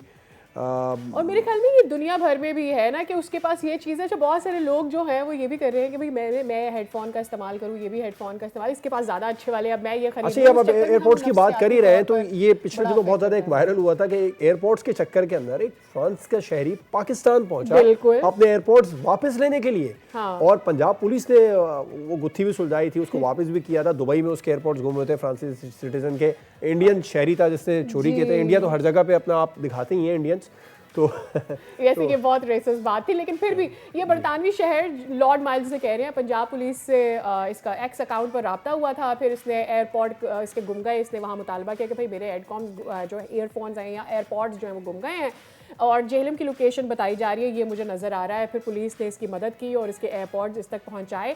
कुछ दिन पहले एक और भी वीडियो बड़ी वायरल हुई थी और वो ये थी कि वो एक शख्स था जिसके जूते थे, वो जूते जो है उसको कैसे दूसरे मुल्क में मिले, क्योंकि उसने उस पर एक एयर टैग लगा दिया था और उसे पता चला कि भाई ये तो मैंने थ्रिफ्ट के लिए या लोगों की मदद के लिए दिए थे, ये यहाँ पर बिकने कैसे आ गए। तो आजकल टेक्नोलॉजी से ये तो पता चल जाएगा कि आपने जो चीज़ खरीदी है वो कहाँ पहुँच गई है। लेकिन मुझे ऐसा लगता है अब भी लोगों को ये पता नहीं चल रहा कि जिन चीज़ों का वो इस्तेमाल कर रहे हैं वो उनको किस तरफ लेकर जा रही है। That is one thing that comes to my mind. I think there is one more, हम साइकोलॉजिकली बात कर ही रहे हैं इस बारे में कि कितनी ज़्यादा इन चीज़ों का इम्पैक्ट होता है हमारे जहन पर। तो हमारी जो मेहमान हैं आज की, उनको भी इंट्रोड्यूस करा लेते हैं। फातिमा बतूल साहिबा मौजूद हैं हमारे साथ, ये माहिर नफ्सियात हैं। इनसे ज़रा जानेंगे कि हम बड़ा कहते हैं कि जी मैं जिम जाऊं तो भी मैं हेडफोन इस्तेमाल कर लूं, मेरा बच्चा भी ऊंची आवाज़ में टीवी देख रहा है तो मैं उसको भी बोलूँ कि बेटा हेडफोन इस्तेमाल कर लो।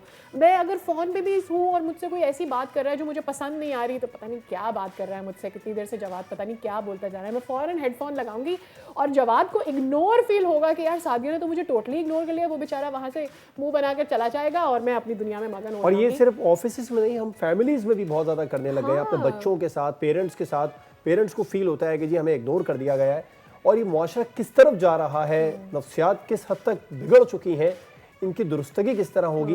फातिमा बतूल साहबा, वेलकम टू द शो। आप क्या समझती हैं किस तरीके से इसको बेहतर, ये कितनी बड़ी वजह बन रही है एयरपोर्ट्स हमारी फैमिली के लोगों को हमसे दूर करने में, हमारे दोस्तों को हमसे दूर करने में? सादिया ने तो ऑन एयर शिकायत भी कर दी है कि मैंने मिसाल दी थी, बल्कि आसान बल्कि मैं शिकायत कर रहा हूं, दोस्तों को आसानी से रगड़ा लगा सकते हैं। बिल्कुल बिल्कुल, but that's reality. Technology is a blessing, so is a curse. So पहले तो सिर्फ फ़ोन की शिकायत थी कि लोग हर वक्त सिर्फ स्क्रीन को देखते रहते हैं, अब एयरपोर्ट्स का, हेडफोन्स का यूज़ इतना बढ़ गया है। एंड यू नो, जब किसी ने एयरपोर्ट्स या हेडफोन लगाए हुए हैं तो इन अ वे हम ये मैसेज दे रहे होते हैं कि please don't disturb, stay away. So हम वो हमारा जो बाउंड्रीज़ है वो हम बढ़ाते जा रहे हैं। डिसकनेक्शन, हमारा जो सोशल डिसकनेक्शन जो है वो बढ़ता चला जा रहा है। So even if somebody tries to approach you, अगर आपने हेडफोन लगाए हुए हैं, एयरपोर्ट्स लगाए हुए हैं, एयरबड्स लगाए हुए हैं, नज़र नहीं भी आ रहा, आपको आवाज़ नहीं आ रही, you are not able to respond. So हमारे जो सोशल कनेक्शंस हैं वो कम से कम होते जा रहे हैं। सो ये एक बड़ा मसला आ रहा है कि सोशल कनेक्शंस कम हो रहे हैं। एक थोड़ा सा डिसरिस्पेक्टफुल भी फील होता है, स्पेशली बड़ों को, सीनियर्स को। अच्छा, एक तो डिसकनेक्शन और सोशल कनेक्शन दूर होता जा रहा है, लेकिन अगर आप इसके साथ साथ आप पर्सनल हमारे अपने ऊपर भी देखें इसका क्या असर हो रहा है। एक तो हमने दूसरों से बातचीत कम की, हमारी आइसोलेशन बढ़ रही है, उसके साथ साथ हमने अपने आप को भी ब्लॉक कर दिया है। हम अपनी सोचें भी नहीं सुन रहे, हम अपने आप से भी बात नहीं कर रहे, लोगों को देख रहे हैं, हम अपने इमोशंस भी नहीं रिकॉर्ड कर रहे। हर वक्त हमें कुछ ना कुछ एंटरटेनमेंट चाहिए। वॉक भी कर रहे हैं, जिम भी जा रहे हैं तो म्यूजिक चाहिए, कुछ ना कुछ चाहिए। इवन अगर आप बुक्स भी सुन रहे हैं, आप लेक्चर भी सुन रहे हैं, लेकिन अगर हर वक्त लगा के रख रहे हैं तो इट मीन्स कि आपने ना सिर्फ ये कि लोगों से सोशल कनेक्शन आपने ख़त्म कर दिया या कम कर दिया, कम से कम करते जा रहे हैं, हम अपनी बात भी नहीं सुन रहे। अच्छा, अब मुझे ये जानना है कि सोशल इंटरेक्शन के फ़ायदे क्या है। मतलब मैं जब किसी असली इंसान से, आजकल तो हम आर्टिफिशियल इंटेलिजेंस से भी पूछ लेते हैं, अपने मसले हल कर लेते हैं। साइकोलॉजिस्ट की भी नौकरी खतरे में पड़ी हुई है कि वहाँ तक कौन अपने मसले हल कराने जाएगा। चैट जीपीटी मुझे बता रहा है कि आज मेरे हस्बैंड से मेरी लड़ाई हो गई, अब अगला जवाब मुझे क्या देना है। तो सोशल इंटरेक्शन कितना ज़रूरी है, कम्युनिकेशन कितनी ज़रूरी है एक असली इंसान से। So before coming to that कि सोशल इंटरेक्शन कितना ज़रूरी है, using chat GPT for psychological problems और mental health problems is not recommended at this point of time. हो सकता है कि वो इतना कैपेबल हो जाए और हम खुद रिकमेंड करें, लेकिन अभी वो इतना कैपेबल नहीं है। वी नो कि उसके अंदर वो केयरिंग का एलिमेंट नहीं है जो आपके किसी सोशल कांटेक्ट में होगा या थेरेपिस्ट में होगा या काउंसलर में होगा। वो आपको एक मशीनी रिस्पॉन्स देगा which might not be emotionally, psychologically suitable. So right now it's not recommended to use ChatGPT or any. अच्छा, ये तो चले बड़ों की, बच्चे बहुत ज़्यादा यूज़फुल हो गए हैं और उनके लिए फिर वो जब अगली नस्ल में पहुँचेंगे, हम लोगों की एज तक पहुँचने तक, कितना उनके दिमाग पे इसका असर हो चुका होगा। पूरा दिन बैठे हुए लैपटॉप में मूवीज़ देख रहे हैं, टैब में मूवीज़ देख रहे हैं, कार्टून्स देख रहे हैं, वो सब उनको एयरपोर्ट चाहिए ही, बिल्कुल बगैर उसके नहीं है। हम तो चले आवाज़, हमारे टीवी देख रहे हैं तो आवाज़ ऊँची कर ली, कम कर ली, लेकिन बच्चे कहते हैं हमने हमारी हर चीज़ प्राइवेट है, कार्टून भी प्राइवेट हो गए हैं। तो वो जब 10, 12, 15 साल के बाद वो किस स्टेज पर होंगे, उनमें चिड़चिड़ापन किस हद तक पड़ जाएगा, इसको किस तरह कंट्रोल किया जा सकता है? देखिए, रिसर्चेस आ चुकी हैं जो ये बता रही हैं कि वो लोग जो ज़्यादा, और बच्चों पे भी रिसर्च हुई कि वो लोग जो ज़्यादा एयरपोर्ट्स और एयरबड्स यूज़ करते हैं उनमें डिप्रेशन और एंजाइटी दूसरे लोगों के मुकाबले में जो कम यूज़ करते हैं या नहीं करते हैं काफ़ी ज़्यादा है। डिप्रेशन, एंजाइटी, चिड़चिड़ापन, एंड यू नो कि ज़्यादा एयरपोर्ट्स या एयरबड्स यूज़ करने से कान, हमारी हेयरिंग भी लॉस हो रही है। WHO की रिपोर्ट आई है कि 1 billion people are at risk of hearing loss just because of over use of AirPods and earbuds especially at the high volume which is not suitable for our ear. So वो एक अलग मसला है कि बच्चों की तो अभी डेवलपमेंट हो रही है कान की और उसकी. इवन अडल्ट्स में अगर हम उसको हाई वॉल्यूम पे ज़्यादा सुनते हैं तो we can also have hearing loss. So एक तो फिजिकल प्रॉब्लम है हेयरिंग लॉस का, उसके साथ साथ जो हमारी सोशल डिस्कनेक्शन है. We are social beings, animal, we are social beings, we can not survive without human contacts. अच्छा, फिर बच्चों में क्या होता है कि वो फिर ये डेवलप ही नहीं कर पाते. स्किल है ना, किसी से कनेक्ट करना, किसी से बातचीत करने के लिए भी कम्युनिकेशन स्किल्स चाहिए. कैसे बात करनी है, कैसे कम्युनिकेशन डेवलप करनी है, कैसे रिलेशनशिप बिल्ड करने हैं. मेरे पास यंग बच्चे आजकल आते हैं, हमारा कोई दोस्त नहीं है, हमारी कोई दोस्त नहीं है इन रियल.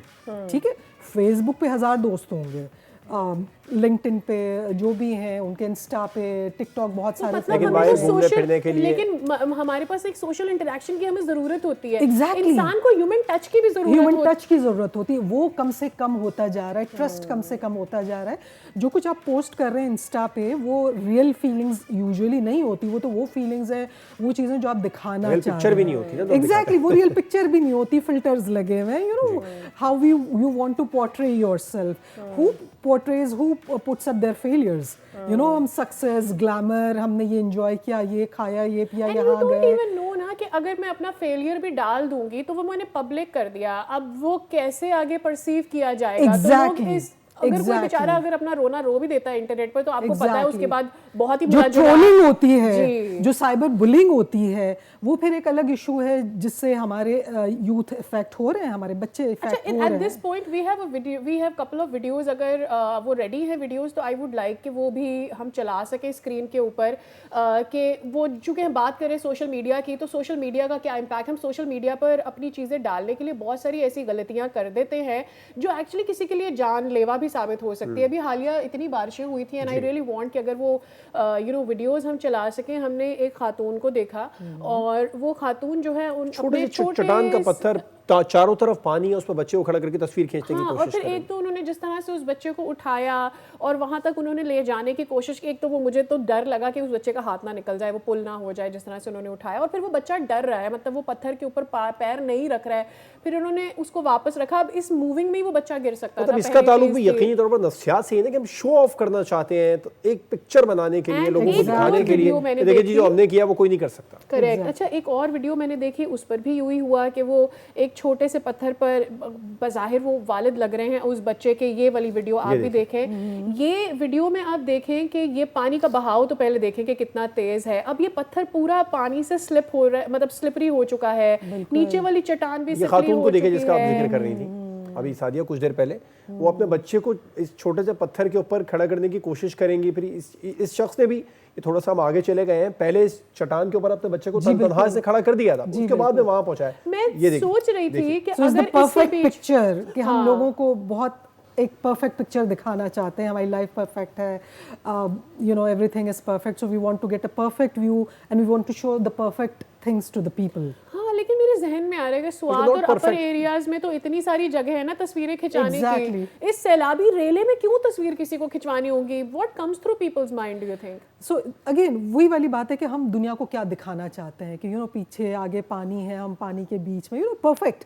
वो एक परफेक्ट या superior kind of, but it's perfection and superiority goes together कि हम बड़े अच्छे माहौल में हैं, हमने बड़ा एंजॉय किया. अब वो उसके पीछे बच्चा कितना रो रहा है वो एक डिफरेंट, बट दुनिया को क्या दिखाना है. सो हम जो कुछ कर रहे हैं वो दुनिया को दिखाने के लिए, and that too in artificial form.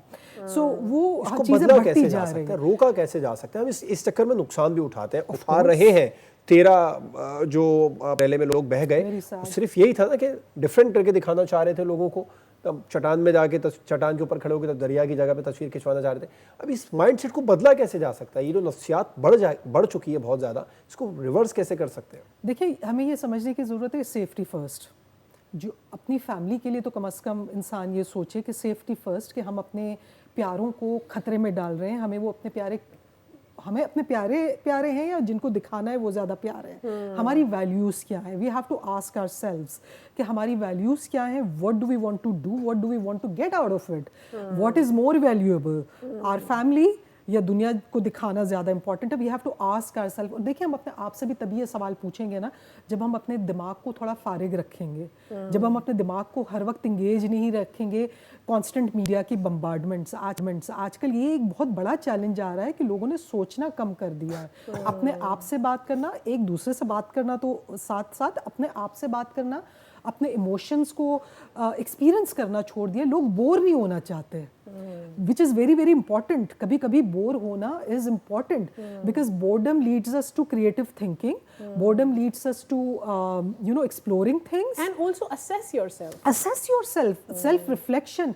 ये कम होता जा रहा है। हर वक्त एयरपोर्ट हेडफोन, इसलिए कि we want entertainment constant, we want constant bombardment. तो फिर हमारी जो कॉग्निटिव डेवलपमेंट है, स्पेशली बच्चों के केस में, वो फिर कॉग्निटिव स्ट्रक्चरिंग मसला कर जाती है। एग्रेशन भी बहुत ज़्यादा बढ़ जाता है। बिल्कुल। और हमें बता रहे हैं कि बहुत सारे लोग आ रहे हैं कि जिन्होंने कान में एयरपोड्स वगैरह लगाने की वजह से, और अब आजकल वो भी नॉइस कैंसलिंग भी आ रहे हैं, उसके अपने बेनिफिट्स भी हैं। अगर कम वक्त इस्तेमाल किया जाए दैट्स फाइन, बट अगर हर वक्त या बहुत ज़्यादा यूज़ किया जाए, लोग तो एयरपोड्स लगा के गाड़ी चला रहे होते हैं। एग्जैक्टली, बट थोड़ी देर के लिए इट्स फाइन। बट क्या हो रहा है कि अब लोगों के कानों में यह मसला हो रहा है कि वो इवन दूसरी नॉइसेस को प्रोसेस नहीं कर पा रहे हैं, सो वो ब्रेन में वो चीज़ जाके इफेक्ट कर रही है। So it's affecting at multiple level, physiological, psychological, social, at emotional, At every level it's affecting badly। और मेरे ख्याल में ये अभी तो हमें रियलाइज़ नहीं हो रहा। अब कुछ बहुत सारे मुल्कों में मैं देख रही हूँ कि वहाँ पर उन्होंने जो डिजिटल यूजेज है, यानी स्क्रीन्स पहले मुतारिफ करवाई गई थी कोरोना के दौर में, ताकि हम लोगों बच्चों को घर बैठे भी लर्निंग करा सकें, वहाँ से वापस ले ली गई हैं क्योंकि उसका असर बच्चों के दिमागों पर हो रहा है। लेकिन बात वही है कि बच्चों का दिमागों पर जो भी असर होता है, जब तक पेरेंट्स या उनके बड़े एक प्रेसिडेंट नहीं सेट करेंगे, एक मॉडल सेट नहीं करेंगे, तो बच्चों को जो नुकसान हो रहा है, हम तो चले जाएंगे, आने वाली जनरेशन को पता नहीं हम क्या नुकसानात देख के चले जाएंगे। फातिमा साहबा, बहुत शुक्रिया। It was a pleasure to host you, to have you. और मेरे ख्याल में हमने तो बहुत कुछ आपसे सीखा ही है, हमारे व्यूअर्स ने भी बहुत कुछ आपसे सीखा होगा। ब्रेक पर जाएंगे और ब्रेक के बाद हम प्रोग्राम को आगे बढ़ाते हैं। Thank you so much.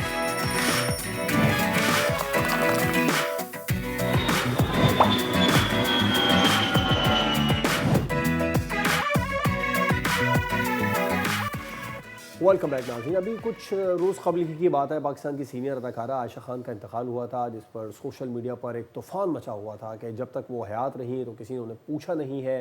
अपने घर में वो तन्हा कहीं गुमनाम सी ज़िंदगी गुजार रही थी। अफसोस का मकाम तो ये भी कहा जा रहा था कि हुकूमत ने भी सीनियर अदाकारा की खैर खबर रखने में किसी किस्म की कोई दिलचस्पी का मुजाहरा नहीं किया, बल्कि कोताही का मुजाहरा किया था। मगर सादिया, मामला अभी ताज़ा है और साथ में एक और ख़बर सामने आ रही है, ज़रा उस खबर के बारे में भी नाज़रीन को बता दीजिए। बिल्कुल, हम बात कर रहे हैं सलीम शहजाद साहब की। मायानाज़ गुलकार, 250 से ज़ायद गीत गा चुके हैं, 50 से ज़ायद फ़िल्मों के अंदर प्लेबैक सिंगिंग के जौहर दिखा चुके हैं। और उनकी एक वक्त में मुझे याद है कि उनको रफ़ी पाकिस्तान का कहा जाता था। जितनी भी उनकी यादें हमारे साथ हैं, उनके इंटरव्यूज़ हमने जितने देखे हैं, रेडियो पाकिस्तान के लिए उन्होंने गाया है। और हम अक्सर ये बात करते हैं ना कि अरूज ज़वाल तो होते ही है, और लेकिन इन सब के बीच में ज़िंदगी जी लेना ज़िंदगी का नाम होता है। और जितने ज़िंदा दिल सलीम शहजाद साहब हैं, उनके साथ जब आप बात करते हैं, उनके इंटरव्यूज़ देखते हैं, उनकी कोई भी बात किसी गाने से खाली नहीं होती। वो अपने प्रेजेंट को अपने पास से कनेक्ट करके चलते हैं और उनसे एक अजीब किस्म की पॉजिटिविटी की वाइब आती है, जो कि बड़ी अच्छी है। लेकिन ऐसे लोगों का ख्याल रखना हमारी गवर्नमेंट की जिम्मेदारी है, क्योंकि ये हमारा एसेट है। और इस तरह के एसेट का जब आप ख्याल करते हैं तो आपके जहन में एक बड़ी अहम बात ये आती है कि भाई कितने और लोग हैं जो मुल्क का एसेट है, जिनका आपने ख्याल नहीं किया और वो गुजर गए। अगर आप ऐसे लोगों को मोटिवेट नहीं करेंगे, इनको आप शामिल नहीं रखेंगे, इंक्लूड नहीं करेंगे, तो आने वाले लोगों को आप क्या मैसेज सेंड कर रहे हैं कि क्या उन्होंने पाकिस्तान का हीरो नहीं बनना है, गवर्नमेंट उनको सपोर्ट नहीं करेगी, या जो सोशल सिस्टम है हमारा वो उन्हें इन्वॉल्व नहीं रखेगा। उनकी कहानी उन्हीं की ज़बानी सुनते हैं। वेलकम करते हैं सबसे पहले तो सलीम शहजाद साहब हमारे साथ मौजूद हैं। अस्सलाम वालेकुम, बहुत शुक्रिया आपने वक्त निकाला हमारे प्रोग्राम के लिए। आपकी तबीयत कैसी है, ज़रा हमें बताइएगा, क्या हो रहा है आपकी लाइफ में, हमें ये भी बताइएगा।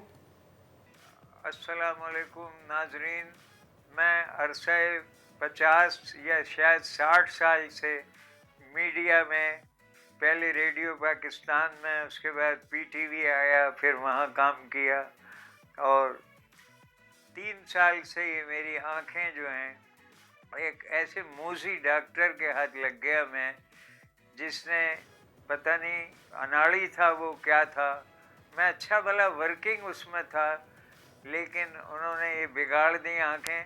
अब मुझे बराए नाम नज़र आता है। मैं चाहता हूँ इस डॉक्टर को कटहरे में लाया जाए। इसका नाम काशिफ है और ये पाकिस्तान आई बैंक में काम करता है, ये नागन चौरंगी पर। तो इसने एक लेजेंड आर्टिस्ट जो इंडो पाक का एक बड़ा रिमार्केबल गुलूकार है सलीम शहजाद, उसका क्या हाल किया है कि आज वो माशरे की मदद ढूंढता फिरता है, हैं? तो मैं इस चैप्टर को आगे बढ़ाता हूँ और मैं हुक्काम बाला से, खुसूसन वज़ीर आज़म पाकिस्तान से, वो ख़ुद भी फ़नकार हैं और फ़नकारों के कदरदां हैं, मैं ये अपील करता हूँ कि मेरा इलाज बहुत माकूल सर्जन से कराया जाए। नंबर 2, मेरी रिहाइश इतना ऊपर है कि मेरे घुटनों में इतनी ताकत नहीं है कि मैं चौथे माले पे चढ़ सकूं। मुझे एक ऐसी नीचे की रिहाइश दिलाई जाए जहां मैं बकिया ज़िंदगी इबादत में गुजारूं।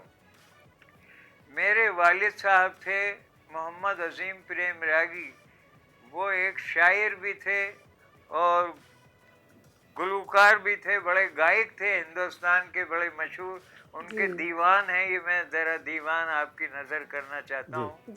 ये दीवान अजीम, कलाम अजीम, रियाज अजीम, बयाज अजीम, वो इंतहाई सूफीज़म में डूबे हुए थे और हम अजमेर शरीफ जैसे मुक़द्दस मकाम पर बहन भाई सब पैदा हुए और गायकी का शौक़ मुझे अपने वालिद प्रेम रागी का उनका खिताब था, उनसे मुझे विरसे में मिला। और ये प्रेम रागी का खिताब उनको शहनशाह जॉर्ज शशम ने दिया था, जो रूलर ऑफ इंडो पाक था। बिल्कुल ठीक है। अच्छा सलीम साहब, बिल्कुल सॉरी टू कट यू, आपसे कुछ देर पहले आपने अपनी बीमारी का जिक्र किया, डॉक्टर के खिलाफ शिकवे शिकायत की, डॉक्टर की गफलत की वजह से आपकी आंखों का मसला बना है, तो अब आपकी बिनाई नहीं है। इस हवाले से हुकूमत की जानिब से रुजू भी किया ताकि आपकी बिनाई वापस आ सके? मैं एक दो जगह, मेरे हुकूमत तो अपने तमाम मामलात में उलझी हुई है। आप सब जानते हैं कि आजकल क्या हालात हैं, लेकिन कुछ मुखय्यर हजरात, कुछ अफसरान कस्टम हाउस वाले हैं, उन्होंने एक दो जगह दिखवाया था, तो उन्होंने कहा हम ऐसी दवाई डालेंगे जिससे आप ये 5 घंटे नहीं देख सकेंगे। अब मेरे लिए वो मसला बड़ा नाजुक है कि 5 घंटे अगर एक आम आदमी के आंखों पे भी पट्टी बांध दें तो उसका हार्ट फेल हो सकता है, क्योंकि माशाल्लाह अब मैं 80 साल की उम्र में हूँ। तो ये अपील मैं समझता हूँ पहली दफ़ा एक बड़ा चैनल मुझे मिला है, मैं इसके ज़रिए अपील कर रहा हूँ हुकूमत से और मुखय्यर हजरात से भी कि वो मेरा इलाज बाकायदा करवाएं और किसी बड़े पैमाने पे, जैसे आगा खां है। उम्मीद करते हैं कि आपकी आवाज़ जो है वो पहुंच जाए हुकाम बाला, आपकी मदद फराहम कर सके और जिस तरह से आप चाहते हैं, आप कह रहे हैं ना कि जिस तरह से आप चाह रहे हैं आपका इलाज वैसे हो जाए। आपने अपनी उम्र का भी बताया। सरकारी सतह पर इसके अलावा बताइएगा कि हुकूमत किस तरह से आपकी मदद कर रही है, कोई माली मुआवनत की जा रही है, कोई अलाउंस बांधा हुआ है ताकि आप देख सकें अपनी ज़िंदगी के मामलात को? बराए नाम मुझे सिर्फ 5,000 रुपये माहवार सिंध गवर्नमेंट देती है, जो अफसोसनाक है। इस आजकल 5,000 में एक घर में मिर्चे, मसाला, गोश्त, तरकारी आ जाता है। ये महीने में क्या 1 साल में देते हैं। मैं इस वक्त इससे एक प्रोटेस्ट कर रहा हूँ कि ये कौम, मैं अपना ही नहीं, ये फनकार लोग वो हैं जिन्होंने कौमी नगमे में हिस्सा लिया है, वो हमारी आबा व अजदाद थे, पाक सरजमीन शादबाद, तो जिन पे ये सलामी लेते हैं, तो इनको चाहिए कि ये इसके मुआवजा सही बढ़ाएं महंगाई के हिसाब से। पार्लियामेंट की तनख्वाहें बेपनाह हैं, वजीरों की बेपनाह है, फनकार बेचारा भूखा मर रहा है। यकीनी तौर पर मुआवजा भी बढ़ाना चाहिए, हुकूमती सरपरस्ती भी होनी चाहिए। अच्छा शहजाद साहब, जब से आपने काम छोड़ा है तब से अब तक के सफ़र के बारे में बताइएगा, ये वक्त कैसे कटा, कितना अरसा हो चुका है इसको? बस चूँकि जिस शख्स ने बकौल आपके सारी उम्र रोशनियों में स्टेज और महफिलें गाई हों और स्टूडियो की रौनकें देखी हूँ। 3 साल से ये मेरी आंखों का हाल है। अब मैं बगैर सहारे के शायद बाहर तो कुजा अपने घर में भी नहीं चल सकता हूँ। मैं पूछता हूँ गिलास कहाँ है, चमचा कहाँ है, लाइट कहाँ है, फिर से मुझे बुझाओ, फिर से बताओ। तो ये बड़ी अफसोसनाक और अहम बात है कि जब एक आंख से हल्का नज़र आता है तो दूसरी भी चल सकती है, बशर्ते कि हुक्काम बाला मेरी फरियाद सुने और मेरे लिए गाड़ी भेजें, और मैं बाकायदा इसका इलाज चाहता हूँ और माली मदद भी चाहता हूँ, क्योंकि हमारा रिहाइश जो है ये बोसीदा हो गई है। इसमें हम 40 साल से हैं। ये टंकियाँ किसी भी दिन गिर जाएंगी हम पे। ये सबसे बड़ा मसला ये है, हम चाहते हैं इन टंकियों को कोई बनवा दे मुखैर हजरात। ये पानी की टंकियाँ सीमेंट की बनी हुई हैं, तो अल्लाह आपको इसकी जज़ा देगा। दूसरा ये था, मैं उन लोगों के चंद के नाम लेना चाहता हूँ अगर आप इजाज़त दें, जिन्होंने फ़न मौसीकी में मैंने पड़ोसी मुल्क में भी गाया है। फिल्म जीवन धारा में मैंने लक्ष्मीकांत का एक गीत गाया है। वो कहने लगे साहब रफ़ी साहब तो है नहीं इस दुनिया में, आप ये गा दें। ये इस तरह है कि रेखा और इसकी लड़ाई हो जाती है भाई बहनों की, तो ये फिर उसके सामने गाता है, पैदा करके भूल गया क्यों पैदा करने वाला,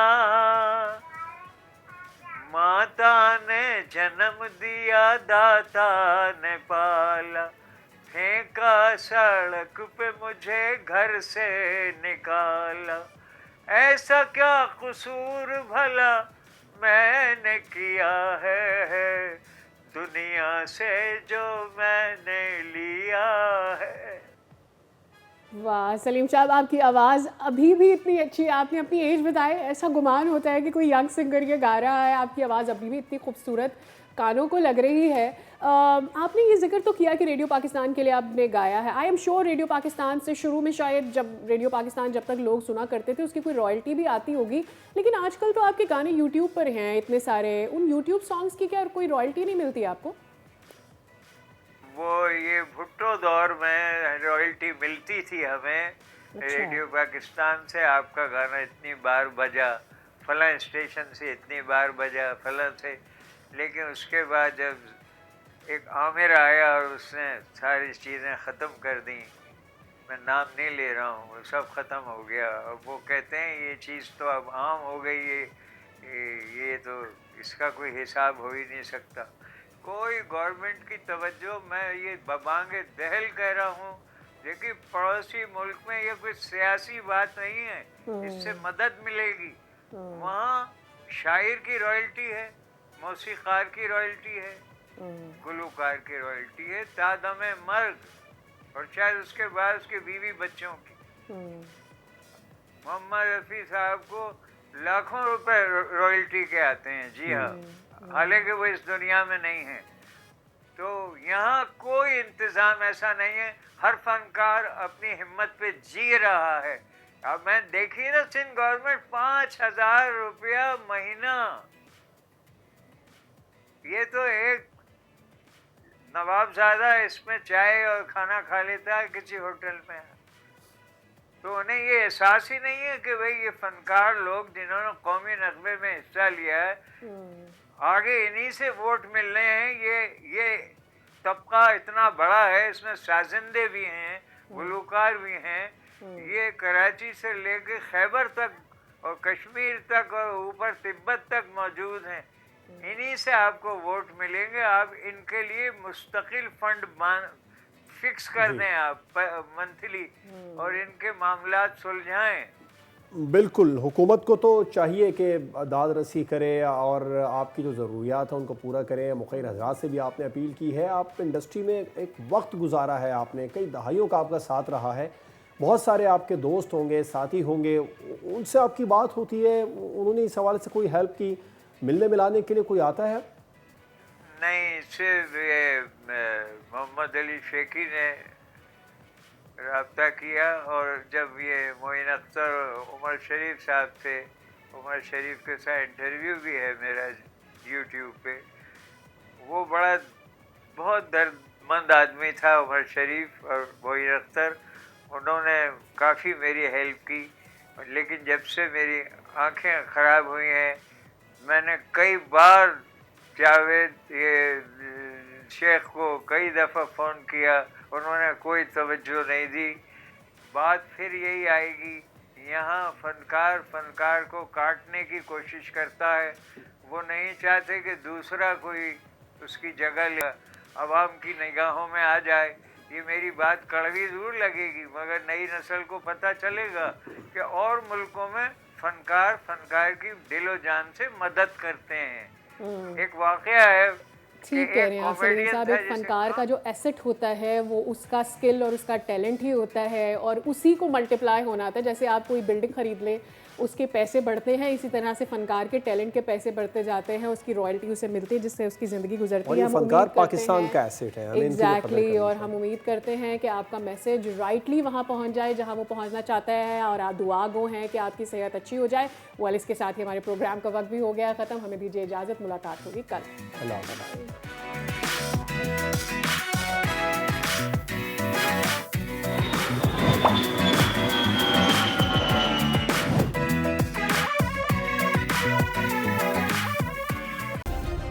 सब्सक्राइब करें और बेल दबाएं ताकि कोई खबर रह न जाए।